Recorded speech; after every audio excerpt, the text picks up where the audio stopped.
Right, let's start today's session. So last lecture, we were discuss about how to download Python software and install, and also we were discuss how many possible ways to write Python code and execute. So using interactive mode, using script mode, using IDLE, as well as using PyCharm editor. Today, I will show you how to download Visual Studio Code Editor and install, and how to write Python code using VS Code Editor also we'll discuss. After that, we'll continue with PyCharm editor. Okay, fine.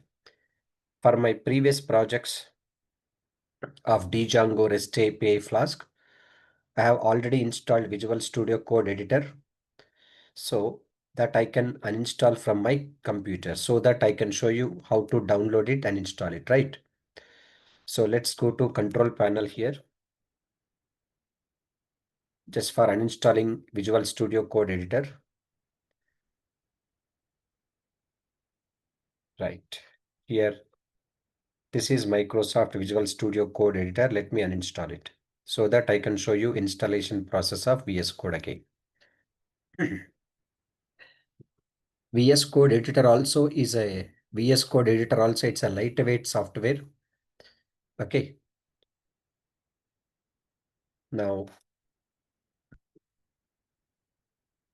let's download Visual Studio Code Editor. So in simple way, go to Google search and type download VS Code Editor. That's it. Download VS Code. Okay. So as soon as when we click on download VS Code, there will be a VS Code link, code.visualstudio.com. Click on this, and there you can see there are few options: Windows 10 or 11, other operating systems, Mac OS, like this. I'm going to click on this Windows 10 11. As soon as when I click on it, it's downloaded, and now you can see download has begun. It will be finished in few seconds.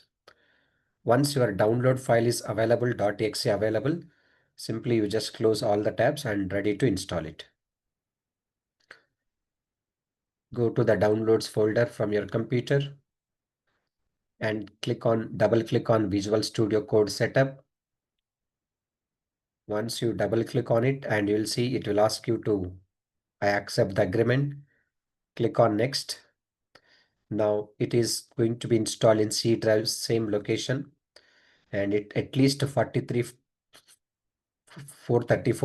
MB is required. Disk space is required. Okay, yes. Click on next. Again, click on next. Create a desktop icon. Add open with code action Windows File Explorer. This is menu options. This is context menu options. And path settings and everything automatically activated. So click on next and install it. That's it. Very simple and straightforward installation procedure. This is VS Code Editor. Because some students wants to write the Python code in VS Code Editor. That's what I'm showing this one. So I have shown already in the last lecture many different ways, right? Like this. So you can choose any editor, no problem. Which editor you feel comfort, that editor through you can write Python logics. But I'll explain all Python logics using PyCharm editor. So I recommend to use PyCharm editor only, so that coordination will be easy. Whatever I'm telling you that programs in PyCharm editor, you can better to practice in PyCharm, or else you can go through any editor. So Visual Studio Code Editor also completely done. And let me launch VS Code here. See, sir, automatically VS Code is launching actually. So in recent times, what project code I have written in Visual Studio Code, that project code is going to open now. So simply VS Code here, double click. This is Django project code. Don't worry about this code, okay?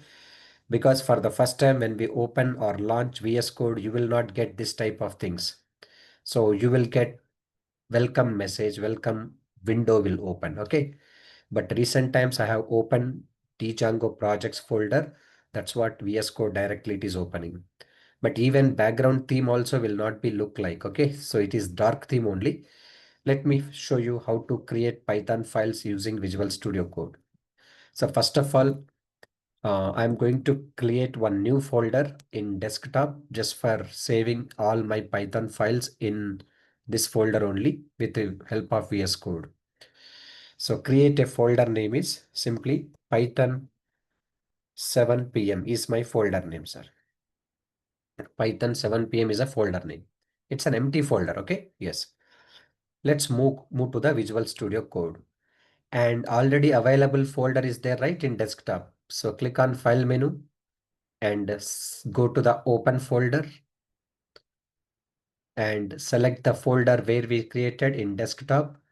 The folder name is Python 7 p.m. and select the folder. Now you will see that Python 7 p.m. project folder created. Empty folder it is. I'm telling you, for the first time when we launch VS Code, in your case, you will get this welcome window. Okay. And also theme will be dark theme only. I'll tell you how to change the theme. So for the first time, how you will be able to see in your uh, window, that is dark theme only like. And you can change theme as well as you can write logics here, no problem. So for just visibility point of view, I'm changing the theme. So how to change the theme in VS Code also, in the left hand side, there is a settings icon is there. Go to the themes option and there is a color theme option and select the any theme which you want. I'm selecting light theme for clear visibility. Okay. But we don't have any Python files, only just Python 7 p.m. project folder I created, right? But how to create a Python file in Visual Studio Code editor means, first let me close this welcome window. Yeah. So here you can see Python 7 p.m. There is a folder option and file option, both are there. Please try to select file option, new file option. Click on new file and give the name of the file along with the .py extension. So press enter and test.py file has created. Okay. So test.py file has created. So in this test.py file, you have to write Python logic like this. So when I try to print here also IntelliSense is coming, press enter, the print function is going to be captured. Now I'm writing some welcome text or something like this. Hello. Okay. So just basic code I'm writing. Yes. Once you complete your code, then simply how to run this file means uh, right click on this tab. See, when I right click on this tab, are you able to see any run option? No, sir. Okay, fine. Instead of right click on this tab, like PyCharm editor, how we did in the last lecture, in this VS Code, Visual Studio Code, how to execute Python file means simple. There is a play button is available here. You can see play button. Okay, run code option is there. Hit that play button, automatically code is going to be run and you will see the output in terminal window welcome message. Or else apart from this, there is one more option is there. Simply right click on this editor window. So in here, empty surface area is there, right? So right click on it. You will be able to see run code. I'm hitting run code and we are getting run code option through executing this Python file. But in your case, for the first time, if you are using VS Code, when the moment you right click on the page and you will not see run code option. Why, you have to install additionally some extensions in VS Code. So what extension is required? Do you want to get run code option here when you right click on it? So the extensions here, left hand side, you can see extensions in Visual Studio Code. Click on extensions and in the extension search box, you have to search the extension name, what you want. So Code Runner extension, I am recommending Code Runner. I have already installed this Code Runner extension. That's the reason I got run code or run code option is there when you right click on this here, run code. Just because of this extension I have installed.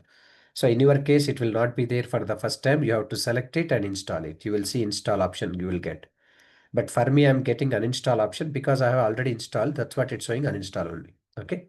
So these are the extensions which you need. So this is Visual Studio Code running process. Like how many files you want, you can create by click on new file and give the name of the file and press enter and write the code and run the code. That's it. As simple as that, like this. Okay. So this is Visual Studio Code option. Do you want to continue with VS Editor? You can continue with this Visual Studio Code Editor. Or else there is one more option apart from right click on this and run code, or apart from click on play button. And there is one more option. Simply you can go to terminal. See sir, terminal means where it is there. There is a main menu is appearing right on the top. After run, okay. So there is a three dotted ellipse button is there. Click on that and you will be able to see terminal. Go to terminal and you can click on new terminal. Okay, so click on new terminal. Once you click on new terminal, and in the bottom corner you can see the path is available desktop Python 7 pm, and here you can type command Python space test.py. Press enter. You got the output clearly. This is another option. Through command, do you want to execute your Python programs? This is the way to do this. Python space test.py file. Okay. So let me close this edit terminal. Again, do you want to open terminal? No need to go to here and like this terminal, new terminal, sir. There is a short form to open terminal. Look at this right hand side panel. There is a third option, toggle panel option is there. Option 1, customize layout. Option 2, toggle primary slide bar. Option 3, toggle panel. Once the moment I click on option 3, you can see terminal came here. Again, if we click on third option, toggle panel, terminal close, open, close terminal, easily we can access this. These are the common settings which I'm showing who wants to use Visual Studio Code for continuation practice. Okay. But anyway, I'm not going to use Visual Studio Code editor. I'll use, but where when I starts with Django web development, REST API development, Flask development, all advanced Python frameworks development purpose, I can use VS Code. But we are working with right now basic Python and advanced Python programming, right? Only Python logics. For that, I recommend to use PyCharm editor, sir. So let's go for PyCharm editor. So I'm saying that I'll continue all my Python lectures with PyCharm editor only. Already yesterday's session, I have successfully launched PyCharm editor also that I'm going to open. How to open PyCharm editor? Simply go to search box and simply type PyCharm. There is a PyCharm 2025 editor. Click on it. Once you click on it, you will see that in recent times on which project I work, that project folder is going to open. But yesterday we created our own project like Python 7 pm project that I want to open. How to open? File menu, open option, click on open and go to the location where exactly your file is available. Yesterday I have saved in C drive, computer name and PyCharm projects, and the project folder name is Python project 7 pm. And you can select this Python project 7 pm and select folder. And you will see this window means it will open in place of Python project 7 pm will be open. New window means it will extremely create new window. And attach means along with Python project below Python project 7 pm also will be attached. So cancel means it will be cancelled. Let me select this window. It will be override. See, last lecture we discussed this program test2.py, test1.py in this Python project 7 pm. So these are the programs which we created last lecture, right? Right. So in today's session, I'll explain most important Python fundamental concept, which we should not ignore anybody. Fundamentals in Python. Fundamentals in Python, sir. So first fundamental concept is very simple. Comments in Python. Second fundamental concept, keywords or reserved words. And option three, third fundamental concept is identifiers. Fourth one, variables. Fifth one, multiple assignment. And last one, which is really important, most of the students, they may get confused. In this case, indentation. Indentation. So these are the total 6 fundamentals concepts in Python. You must and should follow it. You should not ignore any one of them. Otherwise, you'll get in trouble while practice Python programs clearly. Let me explain one by one. First, let me talk about comments. See, sir, comments are very quite common in any programming language. Not only I'm speaking about Python point of view, you can go through C language or C++ or Java or .NET, anywhere. Comment section is very common. Generally, why we use comments, there are two situations we can use comments. Situation number one, as a programmer, if you are developing some application code, okay, so later your application code can be or may be transferred to someone or some other developer. Do you want to make other developer to understand your code by reading your description statements? In that context, you can leave the comment section. So I mean to say, if I write Python logic for my application, so I can leave the comments like description statements I can write in comment section. Why I should write descriptive statements in my program means even not only to send someone, not only someone to understand your code, but you only later after a few days when we look back your code, you should understand the logic. That time, what purpose you have written code like that. So whenever you leave the comment section, by observing the comments, you can understand clearly what purpose you have written this code and all. Okay, and even in real time, code can be transferred to multiple developers. So multiple developers can understand by reading the comment section. This is one reason why required comments. And second situation is, for example, you are implementing lots of lines of logic, but all of a sudden, if you don't want to execute few lines of the logics, then all those lines which you don't want to include in the execution, you can include those lines into comments. Once if you include that lines, Python interpreter will not consider those lines from the execution. It will exclude from the execution. It will not include in the execution. So in that context, we can go for comments. Okay. So if you don't want to some sort of the code execution, that sort of the code you can keep in comments.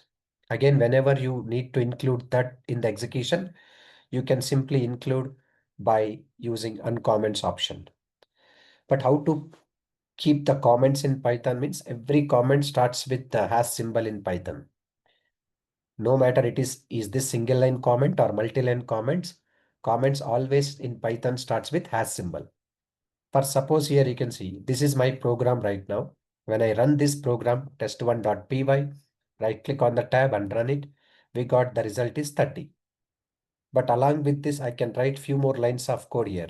So print welcome message, print hello message like this. Now this time entire the program is running, sir. Hello, welcome, 30 value, all are coming here.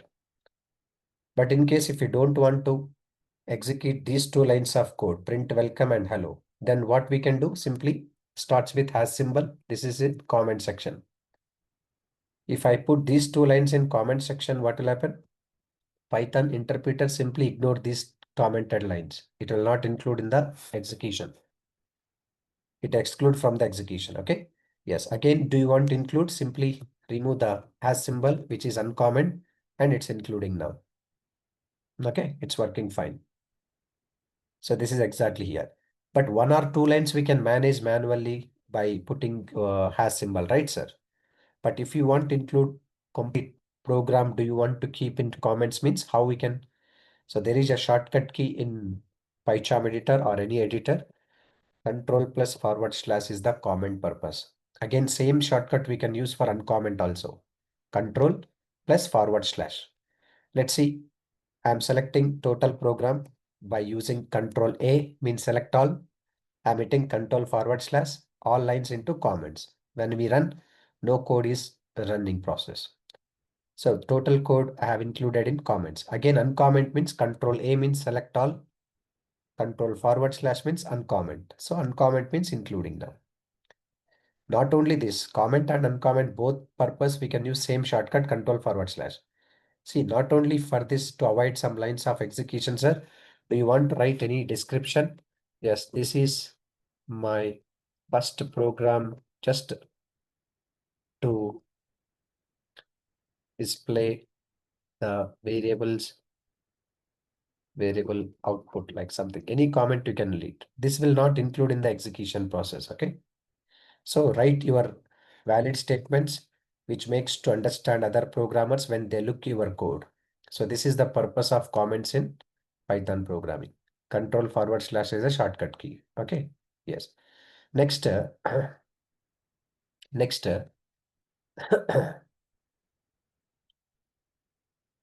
yes. Next, keywords or reserved words. This is our next fundamental concept. Keywords or reserved words. See, sir, this keywords also very common in any language. Like C language is having keywords, C++ is having keywords, Java is having keywords, C#.NET is having keywords, even Python also having keywords. But in Python language, what kind of keywords are there? How to work with keywords? First, I'll tell you purpose of the keyword or reserved word. I'll tell you.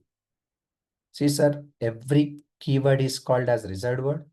The word which is reserved for particular task, same task purpose, we have to use that word.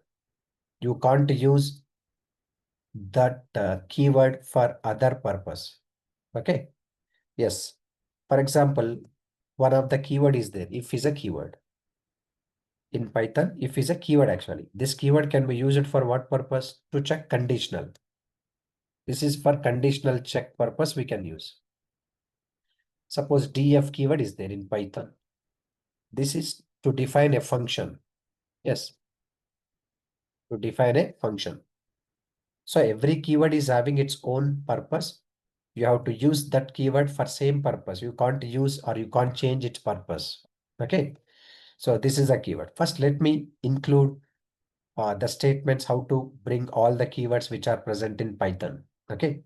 So to get complete keywords in Python, there are simple 2 lines of code is there, sir. Please try to understand. Let me add one more Python file. Go to new Python file test2.py. It's my new program. Okay, now I'm just getting keyword list, complete keyword list from in Python language, what are there in current version. To do that, just try to import. So import also one of the keyword, import keyword library. Yes, it is a library. Next line, print keyword.kw list. See, keyword.kw list. See, sir, advantage of PyCharm is what actually when as a programmer I'm trying to import, immediately IntelliSense is showing import, press enter, keyword, press enter. In the next line, you can see it is showing already what you are supposed to type. And no need to type. They are asking tab to complete. So I am pressing tab, automatically it is completing like this. So keyword.kw list. Keyword is a library name. In this library, kw list is a class name. The moment when I run this test2.py, all the keyword lists are appear in the output window. So you can see this is the keyword list. So multiple keywords are there and all keywords by default appear in one line in the output window. That's what I am scrolling horizontally like this. But without scrolling horizontally in the output window, do you want to make appear this all keywords in one window? Simply there is an option called soft wrap option is there. Soft wrap.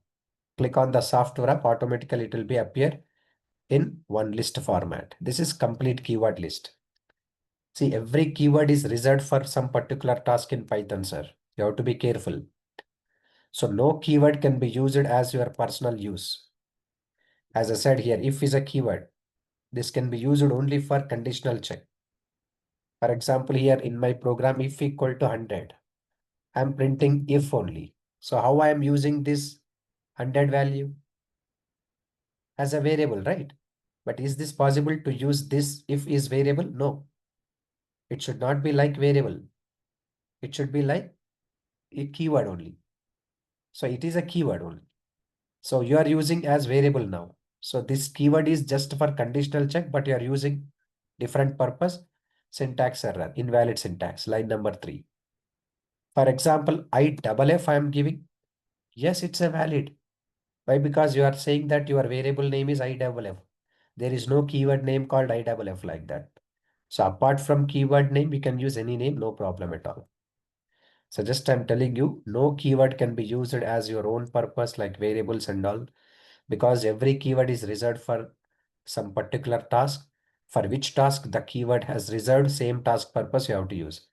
For example, you can see in my program currently I am using already import is a keyword. Why I'm using this import keyword? To import library. Look, this import is one of the keyword or not? Yes. Okay. So this is the way to get keyword list in Python. But these two lines of code not only in PyCharm editor, any editor, anywhere it will work. For example, you can see the default editor is ideally, right? Yesterday what we discussed about this. In ideally also I'm just opening, and the moment when we open ideally, here also I'm trying to get same import keyword, but here only intelligence will not be there. You have to take your own risk. KW list. So we got same keyword list here also, right? Yes, anywhere it will work. And observe carefully, as I mentioned yesterday, Python is a case sensitive language. So make sure that the first three keywords are there, right? False, F capital, none, N capital, true, T capital. So false, none, true. Okay, this is completely capital letter, these three keywords. But except these three keywords, remaining all keywords are lower cases only, like and, as, assert, async, all. But for sure, sir, in my upcoming session, depends on topic or depends on situation. Every keyword I'm going to use, and also at that time I will discuss clearly. So and so keyword I'm using for so and so purpose. You need not to worry. Okay. Yes. So this is the keywords and reserved words. Next fundamental concept is identifiers. This is also very simple and straightforward, sir. Identifier means what? Identifier is nothing but in Python, every name is called identifier. Like it can be a variable name, it can be a function name, or it can be a class name. Any name you can consider that is called identifier. So as simple as that, how I can identify you by your name. Similarly, in Python, how you can identify the variable by its name. So variable name, function name, class name, these are all identifiers. Okay. So, but while declaring the identifiers like names in Python, there are some certain rules and regulations. So what rules are there to define identifiers? Let me show you. Rules to define identifiers. Rules to define identifiers. Okay. What rules are there here? Rule number one. Identifier can be lowercase or uppercase. No problem. Any case you can use. Okay. Variable name, class name, method name, any name. Either you can declare lowercase or uppercase. But make sure that identifiers are case sensitive. Identifiers are case sensitive means if we give lowercase name, you have to access lowercase through only. If we give uppercase name, you have to access uppercase only. Let me consider the example here. Suppose my variable name is empid equal to value is 1234 like this. Print empid I'm using. Now how it is? empid equal to 1234. Print empid I'm printing, right? So this is valid variable name because I'm using lowercase. At the same time, I'm accessing lowercase only. If I access uppercase, is it valid? No, undoubtedly no. It will give error. The name empid is not defined, right? And you have to access same uppercase letters. Like you have to declare uppercase and you have to access uppercase. It's working fine. But I recommend you better to declare the variable names all in lowercase characters best. You may get doubt. Why, sir? Even if I give capital cases also, it works fine, right? Yes, it works fine. But what is the problem actually in Python? Uh, if you mention any name in all capital letters, that indicates that constant. That indicates that it is a constant. Normally in Java or .NET programmers, they can use what? Const int a equal to 100 like this. So this is constant variable. Means this value can never be changed. Not possible. But in Python, how I can declare the constant variable? Means the value should not change anybody means. So you can declare all the characters in capital letter only. Even if I declare this variable name capital letter case, it just convey this variable is a constant and value is a constant. But Python do not support any constant for your kind information. See, even I am just representing my variable and value is constant. Other persons, other programmers can understand that by looking the capital letters. So this value is constant, better not to change. But still, if they want to change, they can change this value, sir. Because Python do not support constant. Just for convey purpose, we have to declare variable names or capital letters. Do you want to really represent your variable name as constant, value is constant, go for capital letters. Unnecessarily don't go for capital letter, I'm saying. That's what I recommend. Lowercase is the best option. And rule number 3 says identifiers allow digits. It allows the digits. Means while giving the name, digits also possible like 0 to 9. It allows the digits 0 to 9. But make sure that identifier should not start with a digit. Identifier should not start with the digits. Means any name should not starting with a digit. Okay. First, suppose here my variable name is emp1 id 4. It's valid, sir. emp1 id 4 means valid only. Once the moment I run it, now you can see 1, 2, 3, 4 is the value. emp1 id 4. Okay. But digit is there, right? Identifier like variable name contain digit, but it should not start with the digit, I'm saying. If it is starts with 9, so it's invalid now. Invalid decimal literal. So any name, not only this variable name, even function name or class name or attribute name or field name in Python should not start with a digit. It contain digits, but it should not start with a digit. Rule number 5 says it allows the underscore symbol. The special case only, special character only, it is underscore.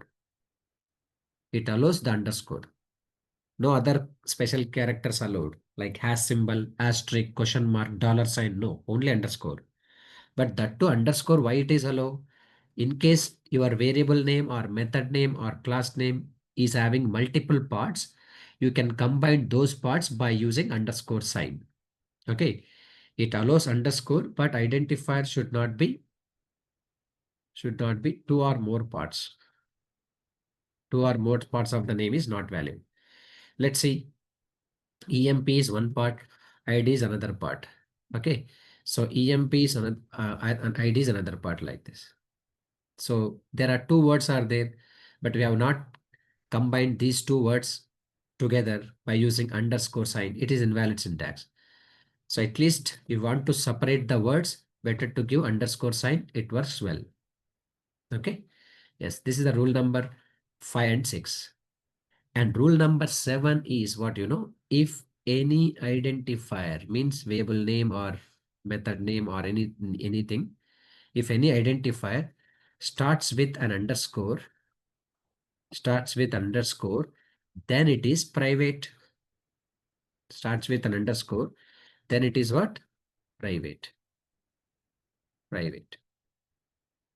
So generally in Java.NET, programmers, they can declare their variable names like private int a, or else they can declare public int b. So public variable, private variables like this. Public variables means anybody can access, anywhere can access, no restriction on it. Private variables means in which context you declare, on that same context only how to access. That is private. But other language people are having facility like private and public access specifiers are there, they can declare it. But in Python, such type of private and public access specifiers are not there in Python language. Only you can decide symbolically whether it is private variable or public variable. I'm saying that if any identifier, that means variable name or method name, starts with an underscore, then it is private in Python. For suppose here X is a variable name. Value is 1, 2, 3, 4. X value I'm printing. It's a public variable. By default, all the variables in Python public. In case if the variable name starts with single underscore or double underscore, it's called private variable. I can say that. This is not right situation to explain much more about this. Okay, don't worry. In object-oriented programming, I'll talk about this private variable, public variable, protected variable. What is the purpose of it? Clearly, I'll explain. But just note it down, the point. If any name starts with underscore in Python, that is called private, we can say that. Okay. And if any name not starts with any underscore, that is called public only, you can find out. Okay. Yeah. And last rule already explained. No keyword or reserved word. No keyword or reserved word can be used as identifier. Can I use any one of the keyword as identifier? No, not possible, sir. Like as I said, df is a keyword, but I am using as variable, like identifier. Is this possible? Not possible. So this keyword can be reserved only for define the function. But you are using this keyword for what? As a variable, not possible. So this is not valid. Okay, fine. So total 8 rules and regulations you must and should follow, especially while working with names in Python. Any name in Python is called identifier. So rules and regulations are these. Either it can be a variable name or method name or class name, any name, no matter it is. All rules must be followed. That's what I'm saying. Fundamentals are very, very crucial and important in the initial stage of practice Python programs. Okay, fine. Let's talk about fourth fundamental concept is variables. See, sir, can I say variable is also called as identifier? Obviously, variable is also called as identifier. Yes. But in Python, variable is a named memory location. Named memory location of the value. Named memory location of the value. In Python, in Python, in Python, every value has its variable. Every value has its variable. Okay. Yes. But next, in Python, while declare a variable, we need not to specify any data type. Yes. Why? Because already you know this. In Python, while declare a variable, we need not to specify any data type because Python is a dynamically typed programming language. Dynamically typed programming language. So dynamically typed programming language means, which I already explained in my last lecture. So during the program execution, automatically the data type will be decided by Python for our variable based on its value only. So you need not to specify any data type explicitly from our end as a programmer. So variable is also called as one identifier, its name. But in Python, variable is a named memory location of the value. So every value has its variable. For suppose here, x value 10, print x. But I am asking the question, this 10 value, where it is going to store? You can say that x only. But for x variable, some memory is required, right? Why memory is required? Because to store or to hold 10 value in the x only. So Python will allot some memory for the x to hold the 10 value in that memory. That's what this variable is, a named memory location of the value only. You can say that. So every variable has its value or every value has its variable and it's having own memory. Like, but in Python, I said already, while declaring the variable, is that compulsory in text like this? No, it is invalid actually. You should not decide any data type while declaring the variable because Python is a dynamically typed language based upon the value. Python only will assign the data type for the variable X only. Just for curiosity, do you want to check what data type is assigned for your variable X? You can come to know that by using type function. So type is a built-in function of X. What type it is? Integer type. And even if I try to give 10.8, what type it is assigned? Float type. If I try to use single character like D character, is this char type? No, sir. In Python, there is no char data type. Remember, even if I give single character letter D, you mean to say this is character, but according to other languages, it is char type only, but in Python, string type only still. So only single character or no character like empty string or multiple characters, group of characters, all are string only. No char data type in Python. Even within the single quotes, if you give numbers, it's a string only.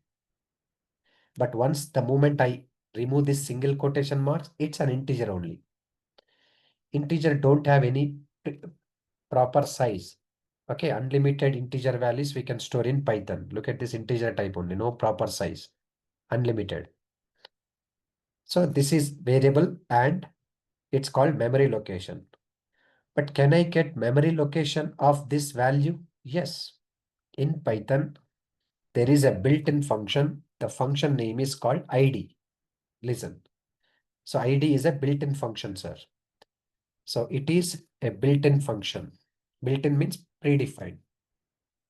It is a built-in function and it is used to get the memory address of variable. And ID function will return a unique integer.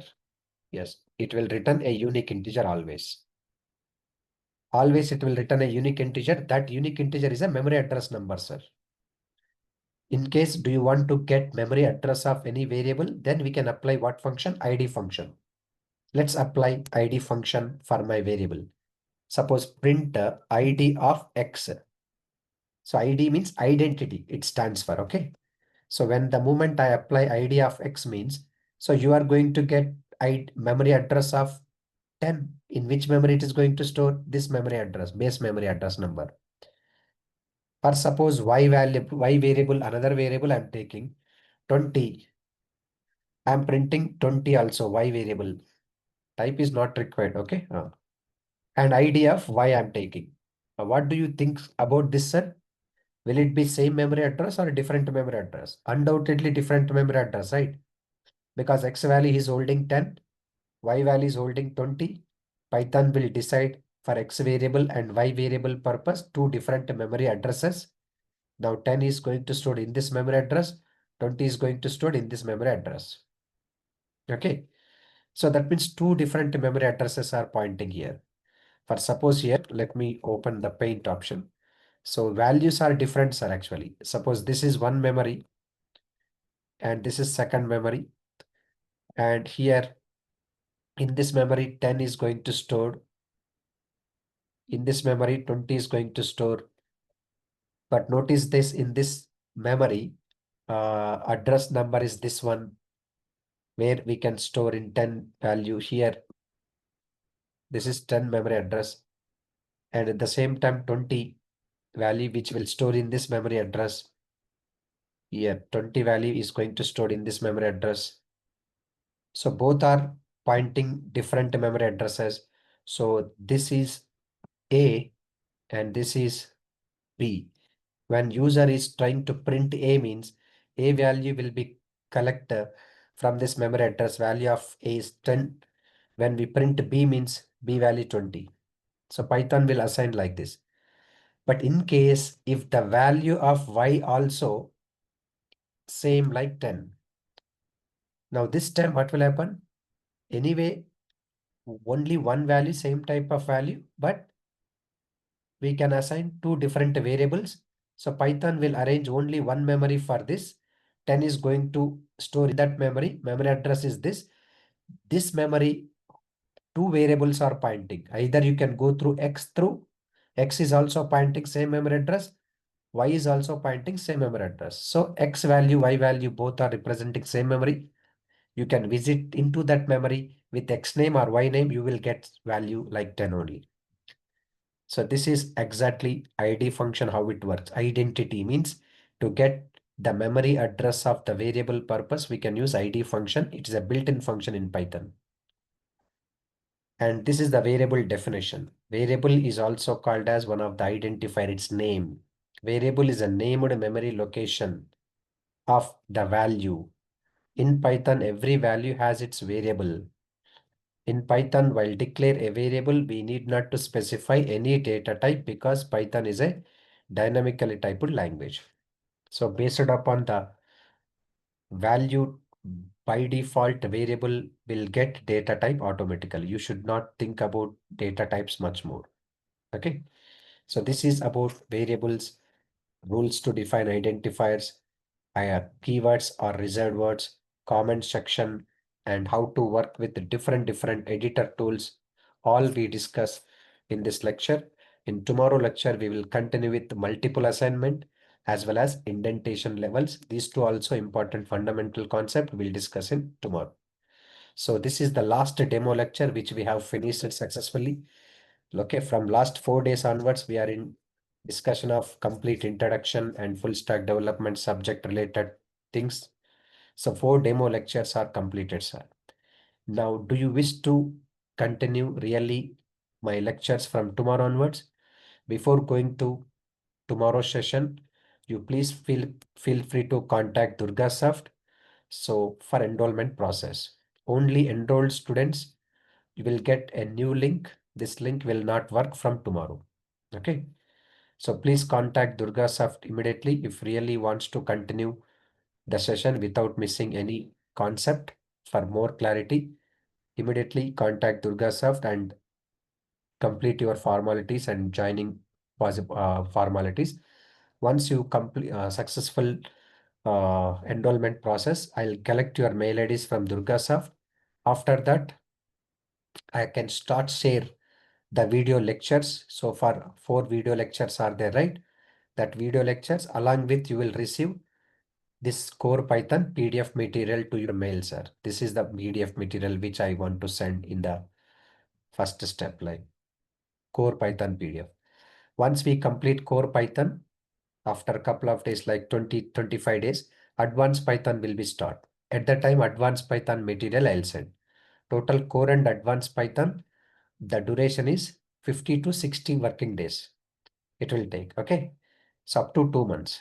And if you are enrolling for full stack development, Django, REST API, Flask, PDF also we will be sent accordingly when the subject is going to be begin. So first 2 months we need to focus to learn Python only. After that we will start the rest of the subject like frameworks, Python frameworks, Django, REST API, Flask, UI, SQL, all these things. So this is about complete demo sessions over. And who are new to this session, I request you to watch my demo lecture videos. Even after completion of this session, our team will send the complete demo video lectures link, YouTube link, as well as course content link. Please go through it if you really wish to continue my lectures from tomorrow. So that's all from my side today. So do you have any questions? You can feel free to ask me. I'll wait for here 5 more minutes. So tomorrow this link will not be work. You will get new link. But before that, you have to enroll for this course for sure. Yes, interview question PDFs will be there. Okay. All complete support will be provided from my side. Okay. This is interview questions PDF also there. Python interview questions, Django interview questions. How much content you need, everything will be provided to you only. For you only, I just prepare all these things. Don't worry at all. So after a few days, I will send a WhatsApp group link also so that you will become a WhatsApp member. Once you will become a WhatsApp member so that you can feel free to post your screenshots while getting errors. Whenever you get error while practicing any questions, you can feel free to post over there also. And even for after few days after, and we will post some question papers like MCQs, multiple choice questions to your mail. You have to attempt that exams also. After that attempt that exam, we will disclose the key. You have to cross verify. That is self test. How the way you are going to do, how the way you are attempting the answers about that questions. So all are practical. So you have to engage completely in practical orientation with Python learning processor. Then only it will work in real time. Okay, fine. So any more questions, you can feel free to ask me now.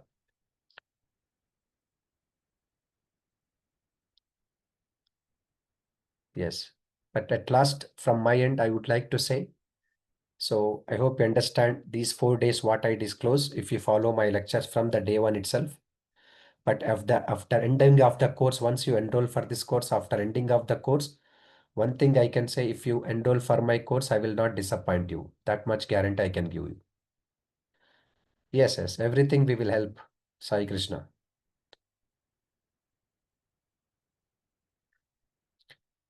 Yes. Certification exam, right? I'll provide the dump, but you have to write your own exam. Okay, questionnaires and everything will be provided, but you have to attempt your exam. But I think, according to me, no certification is required. Knowledge is enough to get a job because people are getting certification outside. How the way are getting, that directly they are going to literally buy the certification. That's not good idea. So really, you are serious about certification, you have to purchase voucher from Microsoft and you have to attempt the exam with your own talent. Once you get the good credit scores, then they can issue the certification. You can claim that you are the certified person. That is why, fine, I will welcome. But nowadays, people are what doing, that they are not at all attempting the exam. They are literally by the certificate. They are claiming in their resume, I am the certified person of Python. But when I ask them if any simple basic question, they were not able to answer it. Then how I can judge that person is really certified? It's going. That's what I can say. My suggestion is concentrate to improve your logics and be confident in the coding. That's it. Companies will not at all ask only certified person. Certification when it is required, whenever you are going to seeking the promotional in the companies, that I am extra knowledge compared to other, so I am eligible to increase the salary or promotional purpose, you can claim that yourself as a certified. Otherwise, I don't think so it is worth it. Okay. So thanks for you all, okay, to attend these demo lectures, no matter whether you are continuing or not, but anyway, you have regularly attended my sessions. Thanks for it. Okay. But please try to enroll for this course if you are really interested to learn Python from us. But I can say that I will not disappoint you. You will become a good at Python programming part. I can assure that only. Yes, obviously, sir. I said already, lead code problems, hacker rank problems, whatever you can bring it to me so that I can solve it. So have a nice time. Tomorrow you will receive the new link. Once your enrollment process is over, please join on that link only. Please contact DurgaSoft as much as early, okay?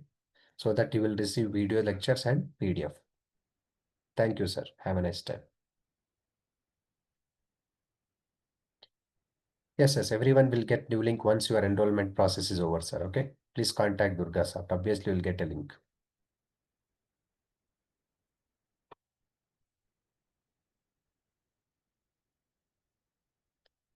Thank you so much.